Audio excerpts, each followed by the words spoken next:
Hello students, solve questions के इस video में आपका स्वागत है।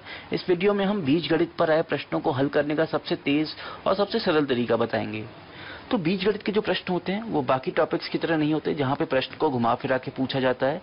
इनके जो प्रश्न होते हैं उसमें वैल्यू दे रखी होती है और वैल्यू ही निकालनी होती है, पर इनके उत्तर जो होते हैं वो काफी घुमा फिरा के निकलते हैं। बड़े लंबा प्रोसीजर होता है। जब तक आपको फॉर्मूला याद नहीं होगा आप इनके प्रश्न नहीं हल कर पाएंगे। इसीलिए पहले अपने फॉर्मूले को स्ट्रांग रखिए इसमें और प्रैक्टिस करिए। प्रैक्टिस से ही आप नए नए लॉजिक सीखेंगे कि प्रश्न के उत्तर निकालने को शुरू कैसे किया जाए।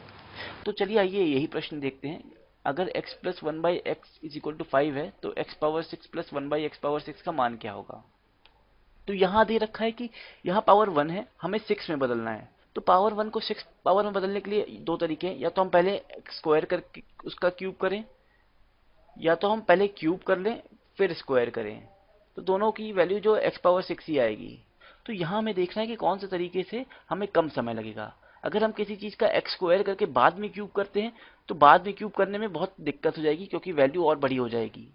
एक्स स्क्वायर जब खोलेंगे, इसको एक्सपैंड करेंगे तो उसके बाद उसको क्यूब करने में बहुत दिक्कत हो जाएगी। लेकिन हम पहले किसी छोटे वैल्यू का क्यूब कर लें और फिर बड़े वैल्यू का स्क्वायर करें तो हमें ईजी पड़ेगा। इसीलिए हम ये तरीका लेके चलेंगे, पहले हम क्यूब करेंगे फिर स्क्वायर करेंगे। जैसे x plus one by X हमें 5 दे रखा है, तो क्यूब करने के लिए तुरंत ही हमारे दिमाग में घंटी बजनी चाहिए और हमें ये फॉर्मूला जो है याद आना चाहिए, जो कहता है X cube plus one upon X cube is equal to X plus one by X का whole cube minus 3x plus one by X.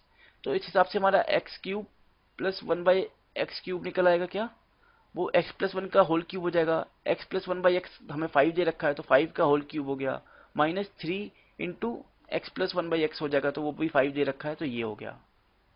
तो इस हिसाब से हमारा X cube plus one by x cube की वैल्यू क्या आ गई, वो आ गई 125 माइनस 15 जो होता है 110 आता है। अब अभी हम आधे रास्ते पे पहुंचे हैं। अब हमें इसको 6 बनाना है। अब इसका स्क्वायर करना है। स्क्वायर करने के लिए हम ये वाला फॉर्मूला यूज करेंगे जो कहता है X square plus one by X square equal to X plus one by X का होल स्क्वायर माइनस 2। तो यहाँ हमारा एक्स जो है वो एक्स क्यूब है, इसका स्क्वायर किया अपॉन एक्स क्यूब का होल स्क्वायर किया तो हमें क्या मिलेगा, x cube plus one by X cube का होल स्क्वायर। जो x cube plus one by X cube हमारा 110 था उसको होल स्क्वायर किया माइनस 2 कर दिया। तो अब हम इसको फर्दर सॉल्व करते हैं। 110 का स्क्वायर क्या हो जाएगा, 11 इंटू 10 का होल स्क्वायर हो जाएगा। ये 11 का स्क्वायर जो होता है 121 होता है, इंटू 10 का स्क्वायर 100 होता है, माइनस 2 हो जाएगा।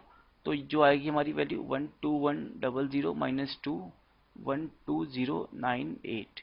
तो ये हमारा वैल्यू आ गया, जो हमारा ऑप्शन है बिल्कुल सही ऑप्शन है। तो ये तरीका है। अगर आप पहले स्क्वायर करके फिर क्यूब करते आपका आंसर तो आ जाता, पर जो प्रोसीजर है वो इसका दुगना हो जाता जो हमने अभी किया है, और काफी लेंदी होता, वहां मिस्टेक कर सकते थे।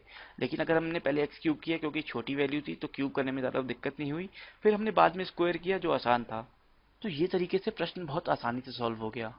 बाकी और भी प्रश्नों के सोल्यूशन देखने के लिए हमारे वीडियोस देखते रहिए और हमारे साथ जुड़े रहिए, आपको सफलता जरूर मिलेगी। आप चाहे तो हमें फेसबुक पर लाइक कर सकते हैं, वहाँ हमारे रेगुलर अपडेट्स और वीडियोस चेक कर सकते हैं। बाकी धन्यवाद एंड गुड लक।